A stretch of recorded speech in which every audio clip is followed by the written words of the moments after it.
All right, back again for another deep dive. Um, this week, it's into the internet news cycle. It's a wild world out there, huh? Just imagine, like, wading through all those hot takes and viral threads and doom-scrolling headlines. It's exhausting. And that's where we come in. Yeah, we're here to kind of sift through all that digital noise and try to extract the signal. What are the real stories people are grappling with this week, and what does it all mean? And let me tell you, the algorithm has spoken. This week was a doozy. We've got a chaotic blend of politics and social issues and some did that really happen moments. Yeah, it's definitely a lot to unpack. It's clear from the trending stories and the, heated discussions online that we're in a period of intense change and ideological clashes. For sure. And speaking of those discussions, we got to talk about the comment sections, right? We found some absolute gems this week, some insightful and some, well, let's just say less than insightful. Well, the comment sections, they never disappoint, do they? They're like a window into the collective consciousness, warts and all. So true. So let's dive into it. One of the first things that caught my eye this week was this story about the current administration's decision to remove electric vehicle charging stations. I mean, seriously, what year is this? It's definitely a move that's sparked a lot of controversy. A lot of people see it as a step backward in the fight against climate change. And it raises questions about, the administration's priorities and their commitment to a sustainable future. Right. Like, what's the logic here? Yeah. And the comments on this one were a wild ride. On one hand, you had people pointing out the hypocrisy of, labeling green energy woke while completely ignoring the environmental and economic benefits. Yeah, those are the good takes, right? The ones that make you think, okay, maybe there's still hope for humanity. Exactly. Yeah. But then you have the other side of the spectrum. Like one comment I saw suggested this was all a ploy to boost gas prices and, line the pockets of their buddies in the oil industry. Bit conspiratorial, maybe, but you got to admire the creativity. Well, it definitely speaks to the deep distrust that a lot of people have in government and institutions these days. Yeah, for sure. And this whole situation with the charging stations really makes you think about the influence of special interests, right? Like, who benefits from hindering the adoption of electric vehicles? It's not exactly a mystery. No, not at all. Yeah. And it's a classic example of, short-term profit motives trumping long-term sustainability. And unfortunately, it's a pattern we see repeated across many different policy areas. Yeah, it's pretty disheartening.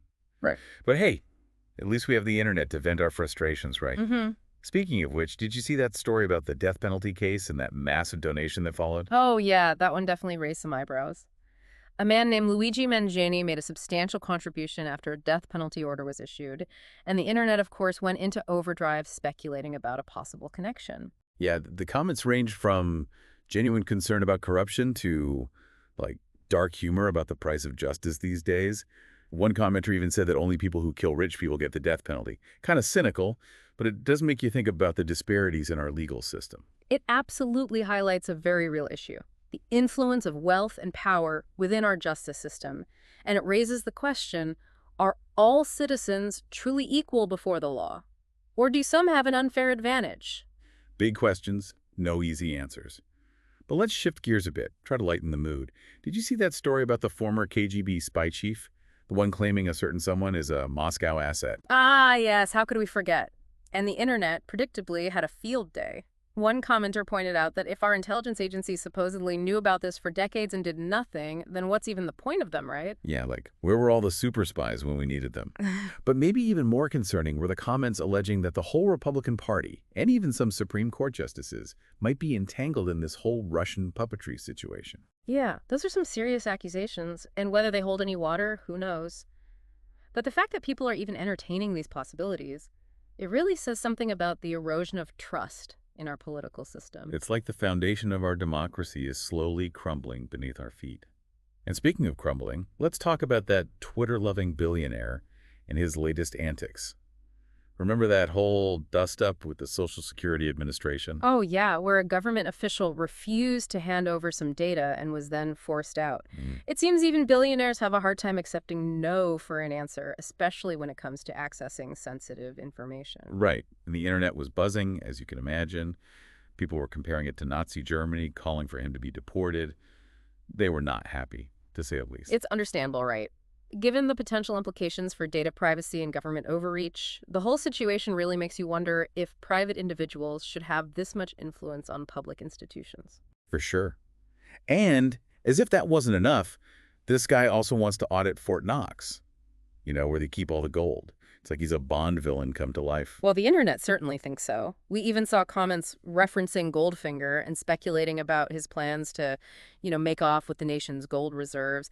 It's all a bit tongue-in-cheek, but there's definitely a kernel of unease underneath the humor. It's like we're living in a real-life comic book with a billionaire supervillain trying to take over the world. And to top it all off, he's apparently also trying to control the media. Did you see that story about the Washington Post refusing to run an ad calling for him to be fired? Yeah, that was a pretty disturbing development. It raises concerns about media censorship, the influence of corporate interests, and the shrinking space for dissent.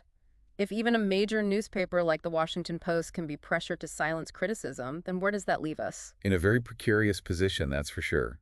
One commenter even suggested that we need to start organizing on platforms that aren't owned by billionaires if we want to make any real change. It's a valid point.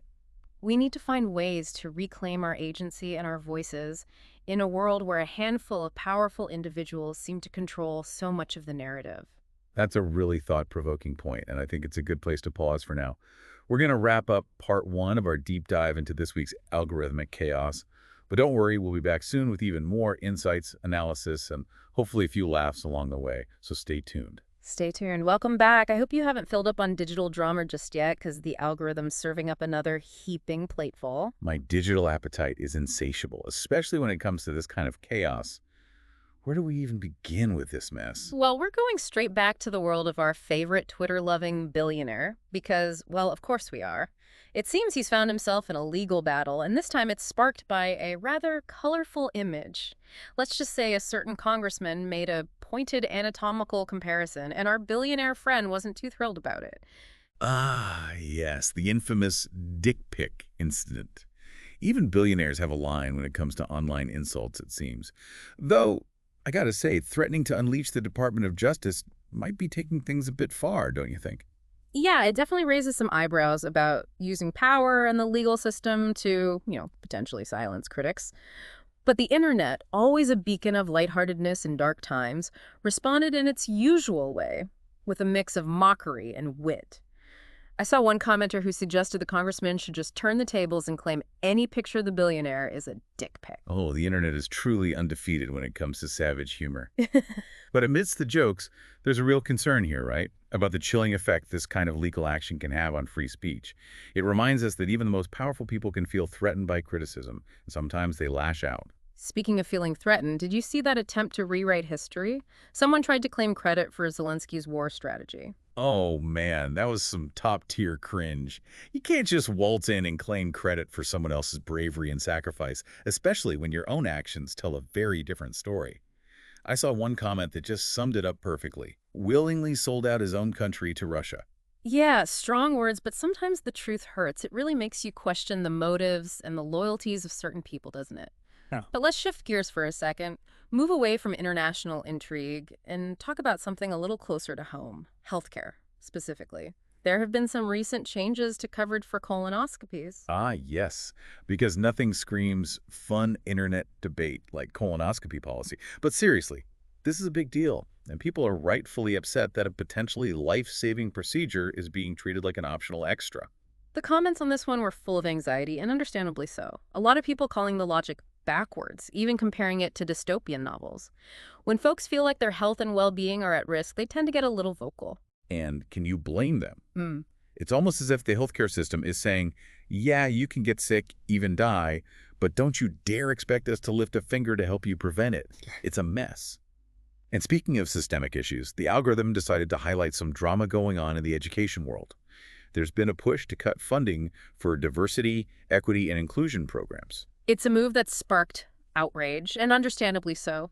Many see it as an attempt to silence marginalized voices and just, perpetuate the existing inequalities. It seems like every time we take a step forward towards a more inclusive society, there's pushback from those who benefit from the status quo. It's exhausting, honestly.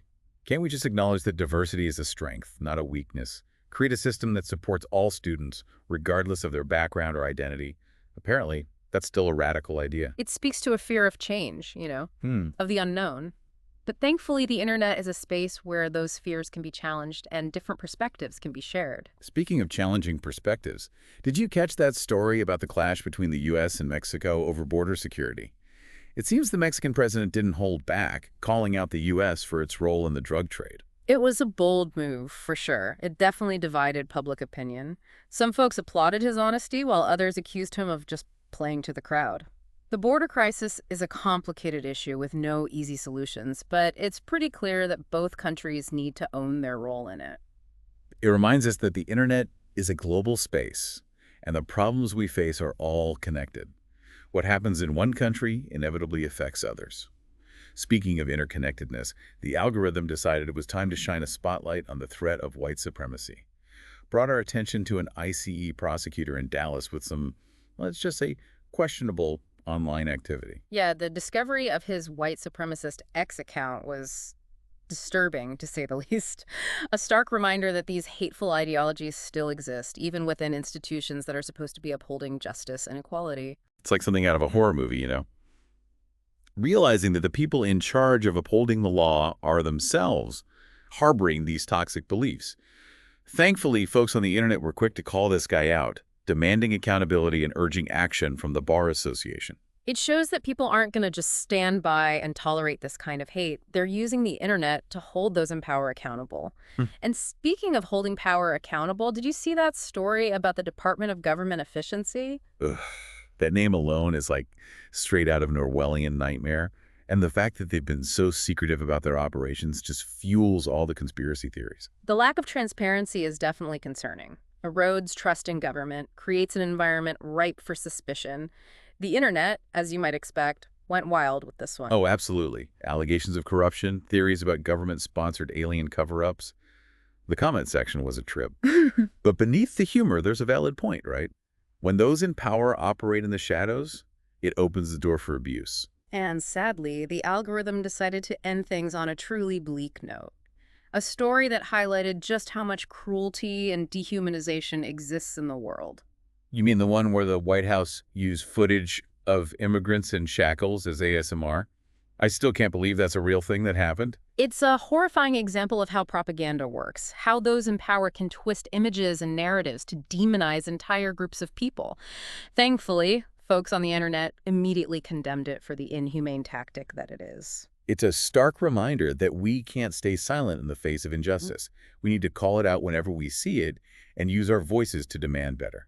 Absolutely. On that note, I think we need a little break to process all of that. Let's take a breather before we jump into the final part of our algorithmic deep dive. All right, we're back and ready for the final act of this week's algorithmic circus. It seems the internet saves some of the most mind-boggling stories for last. Well, wouldn't be a true internet experience without a healthy dose of what the heck to finish things off, right? And this week, the grand finale involves a leaked document, a controversial plan, and a certain someone's, shall we say, unconventional approach to national security. Oh, leaked documents. Always a recipe for drama. What kind of secrets are we spilling this time? Okay, imagine this. A proposal to replace actual trained security personnel with, wait for it, a ride-sharing service. Hold up. You're telling me they want to call an Uber to guard nuclear launch codes? This has got to be a prank, right? Nope. Believe it or not, this is a real proposal making the rounds, and the internet naturally is losing its collective mind. I even saw one commenter suggest creating an app called Dial Luigi, a cheeky reference to that death penalty donation from earlier. Dial Luigi for all your national security needs. Yeah. I mean, why bother with pesky background checks and security clearances when you can just hail a random stranger from the internet? But seriously, this is kind of terrifying. It feels like we're prioritizing cost-cutting over, actual expertise and safety. Yeah, it's almost like we're crowdsourcing national security now, and it's part of this larger trend, right? The erosion of institutions, the devaluation of expertise, and the rise of what some call amateur governance. It's like we're watching a train wreck in slow motion, and we're all tied to the tracks. But hey, let's try to end on a positive note, shall we? Amidst all the chaos, the algorithm did bless us with a heartwarming story. Ah, yes. A little ray of sunshine to cut through the darkness. It's a story about a young girl facing some intense bullying because of her family's immigration status. Her classmates even told her she'd be all alone when her parents were deported. Just awful. That just breaks my heart. Kids should never have to endure that kind of cruelty. Did anyone step in? Help her out? Thankfully, yes. The The story went viral, and people were understandably outraged. Donations poured in to support the girl and her family, and the local community really rallied around them, sending messages of support and solidarity. That's so good to hear. It restores your faith in humanity a bit, right? Knowing that there are still people out there who genuinely care, who'll stand up for what's right. It's a reminder that even in the darkest of times, there's always hope. Small acts of kindness can make a big difference. We can choose to lift each other up instead of tearing each other down. Beautiful sentiment. But the algorithm, ever the trickster, decided to follow that heartwarming story with a dose of harsh reality. Yeah. Remember that Reddit thread asking users to share their experiences with real-life threats stemming from certain political groups? The responses were, well, they painted a very clear picture of the dangers of political extremism, how it can poison our discourse and lead to actual violence. It's scary to think people are being threatened and harassed just for expressing their political beliefs. A stark reminder that words have power, and online hate can easily spill into the real world. Absolutely. It's a call to action for all of us, right? To be mindful of the words we use, to stand up against bigotry and intolerance wherever we see it. We need to cultivate a culture of empathy and understanding, both online and offline. Couldn't agree more. And with that, I think it's time to wrap up this week's algorithmic roller coaster ride. It's been a wild one for sure. A whirlwind of emotions. Outrage, amusement, a flicker of hope. But through it all, we've seen the power of the internet, right? Its ability to amplify both the good and the bad in our society. It's a good reminder that we're not just passive observers in this digital landscape. We can all choose to be a force for good. Use our voices to promote kindness, understanding, and critical thinking. So next time you're scrolling through that endless feed, remember, you're not just consuming content. You have the power to engage, challenge, inspire, make a difference. And try to find a little humor in the madness, right? Keeps us all from going completely insane. Until next time, folks.